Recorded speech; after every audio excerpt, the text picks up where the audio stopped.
Tahniah Argentina mengalahkan Kroasia 3-0 guys. Oke, Indonesia pun telah bersiap sedia dalam Piala AFF dan akan menentang Thailand, akan menyekat Thailand guys, timnas Indonesia.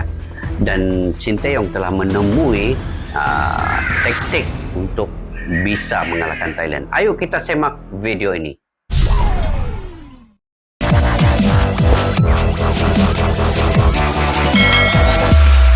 Assalamualaikum dan salam sejahtera. Selamat bertemu kembali di channel Askalani Studio.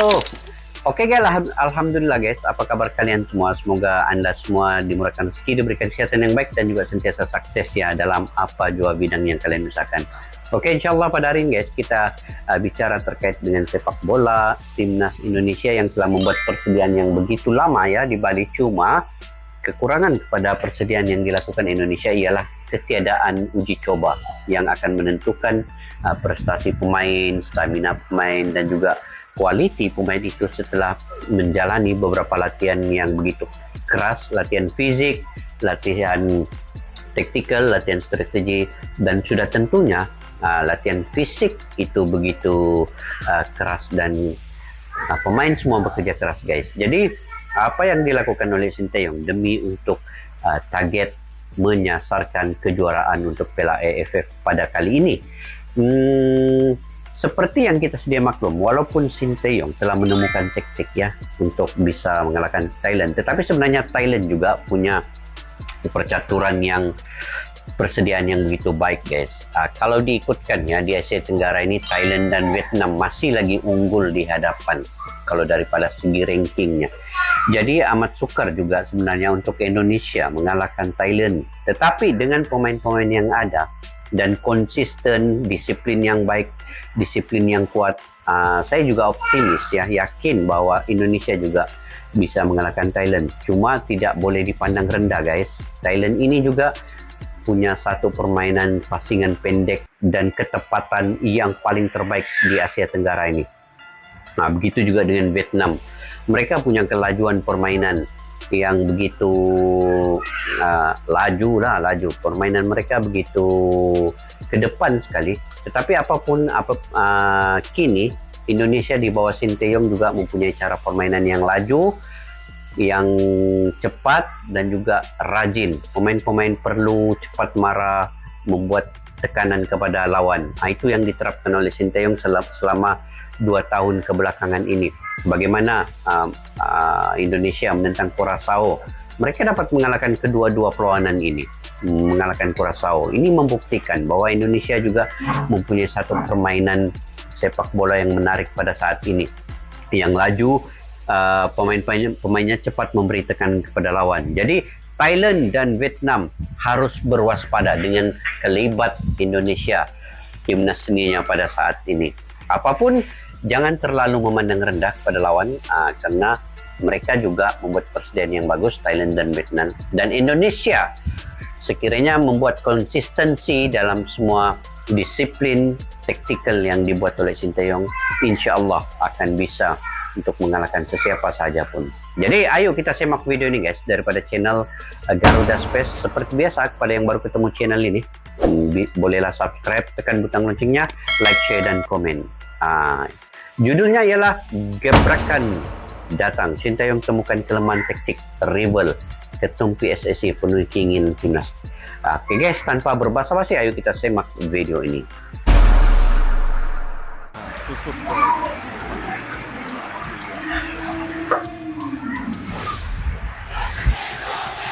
Garuda Space guys, oke. Jangan lupa subscribe ya. Thailand libas Myanmar. Indonesia pelajari taktik rival. Oh, Thailand libas Myanmar. Dorang ada buat perlawanan sahabatan lah nih. Kemenangan timnas Thailand kontra Myanmar menjadi perhatian Myanmar bagi pelatih timnas Indonesia Sinteyong. Sebagaimana diketahui, Thailand diyakini bakal menjadi lawan paling tangguh sekaligus bisa menjadi batu sandungan bagi tim merah putih. Terlebih kemenangan telak 6-0 atas Myanmar membuktikan bahwa Thailand masih memiliki sejumlah pemain yang bisa menjadi ancaman di Piala AFF 2022. Ini guys, 6-0 lawan Myanmar. Sedangkan Myanmar ini sangat bagus sekarang ini. Tapi Thailand bisa untuk mengalahkan Myanmar 6-0. Menunjukkan Thailand juga punya persediaan yang begitu rapi sekali ya. Oke guys, kita teruskan. Langsung dari Total 24/7, pertandingan persahabatan kontra Myanmar menunjukkan bahwa eksperimen pelatih Alexander Polking berhasil diterapkan dengan baik. Mano Polking sendiri secara terang-terangan membocorkan taktik yang ia gunakan dan bisa menjadi bahan analisa bagi Sintayong. Kami memulai pertandingan ini dengan dua striker. Biasanya kami akan memainkan Chanathip Songkrasin sebagai nomor 10 di belakang striker. Tetapi kombinasi Adisa Kraison dan Terasel Dangda tampil sangat baik. Dangda masih main ya? Ungkap Mano Polking. Selain itu, Mano Polking juga turut membagikan keputusannya dalam memberikan kesempatan bagi pemainnya untuk bermain di posisi terbaiknya jelang persaingan bersama dengan Timnas Indonesia di Piala AFF.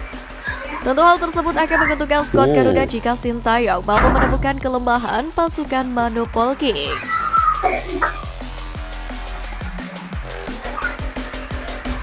Bahaya juga Thailand nih guys. Siap-siap untuk Indonesia ya. Indonesia juga punya kekuatan yang tersendiri. Deretan wonderkid Timnas Indonesia paling mentereng di Piala. Deretan wonderkid Timnas Indonesia paling mentereng di Piala AFF. Wih, mentereng. Mentereng itu apa guys? Komentar di bawah guys. Mentereng ya, mentereng. Paling mentereng. Mentereng ini macam paling lengkap kah apa? Yang pertama Kurniawan Dwi Yulianto, Piala AFF 1996. Bekas pelatih Sabah FC juga ini guys.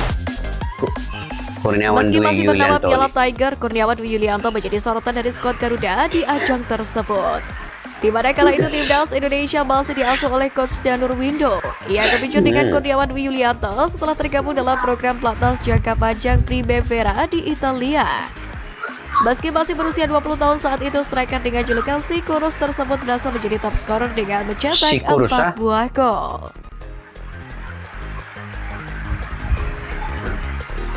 Yulianto, mantap juga Yulianto nih. Yang kedua Bambang Pamungkas, Piala AFF 2000. Piala AFF 2000. Kala itu Bambang Pamungkas dipanggil ke Timnas Indonesia setelah berhasil menjadi top skor Liga Indonesia musim 1999-2000 bersama dengan Persija Jakarta dengan koleksi 24 gol. Persija Jakarta. Hanya saja di Piala AFF 2000 masih belum menjadi pilihan utama. Ia masih kalah bersaing dengan seniornya seperti Kurniawan Dwi Yulianto dan Gendut Doni. BP baru menjadi starter saat Piala AFF 2002, di mana ia sukses menjadi top skor dengan torehan 8 gol sekaligus membawa Garuda menjadi runner-up.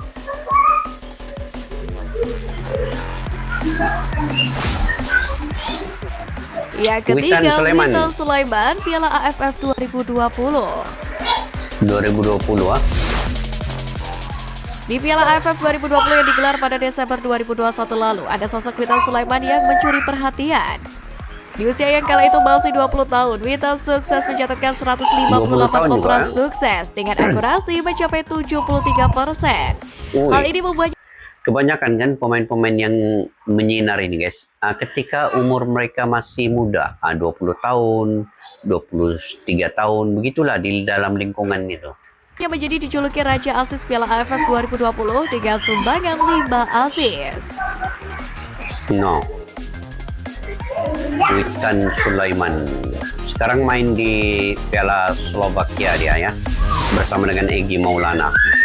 Jelang Piala AFF 2022, Ketum PSSI berikan fasilitas tambahan untuk Timnas Indonesia. Ini supaya lengkap ke semua. Timnas Indonesia yang tengah menjalani pemusat latihan di Bali mendapatkan kabar baik dari Ketum PSSI Muhammad Iriawan.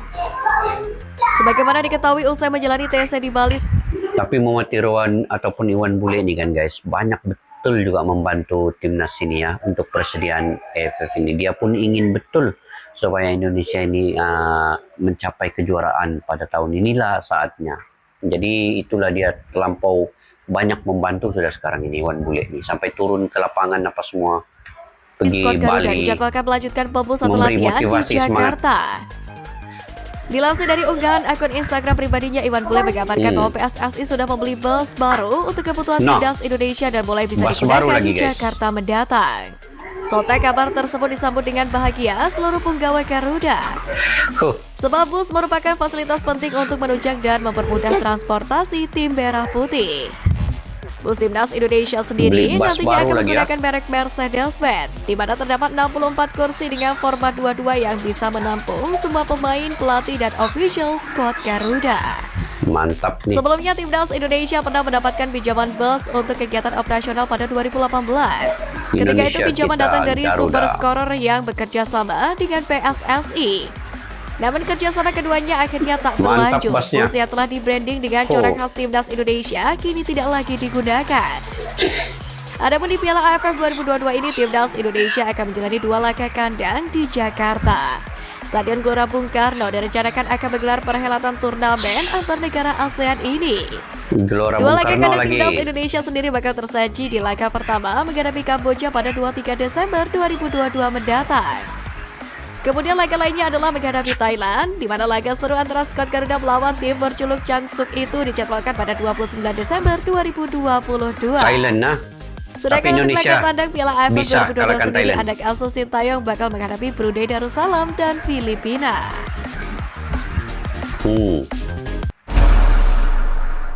Oke guys, mudah-mudahan apa yang dicaturkan oleh Sinteyong itu akan dapat berjalan seperti biasa, berjalan dengan lancar. Sebenarnya lawan yang paling sukar, lawan yang paling terberat di Piala AFF pada kali ini adalah Vietnam dengan Thailand sebenarnya. Persediaan mereka bukan tim lain yang lain ini tidak berat juga seperti Malaysia, Singapura, Laos, Kamboja, tetapi persediaan lebih kepada Vietnam dan Thailand. Vietnam mengalahkan Borussia Dortmund guys, 2-1 baru-baru ini. Klub kedua terbaik di Jerman ya. Walaupun mereka menggunakan pemain-pemain cadangan, tetapi level mereka itu lebih tinggi ketimbang dengan Asia ini. Jadi mudah-mudahan nanti apabila AFF ini telah bermula pada minggu hadapannya, bermula pada 21. Indonesia akan lawan Kamboja pada 23 hari bulan. Malaysia akan bermula pada 21 hari bulan. Apapun, Malaysia akan juga memberikan saingan sengit. Malaysia ini adalah underdog, bukan pilihan, tetapi kadang-kadang dia bisa untuk mencipta kejutan di saat-saat akhir. Jadi semua timnas yang ada dalam AFF ini kita tidak boleh memandang rendah juga ya.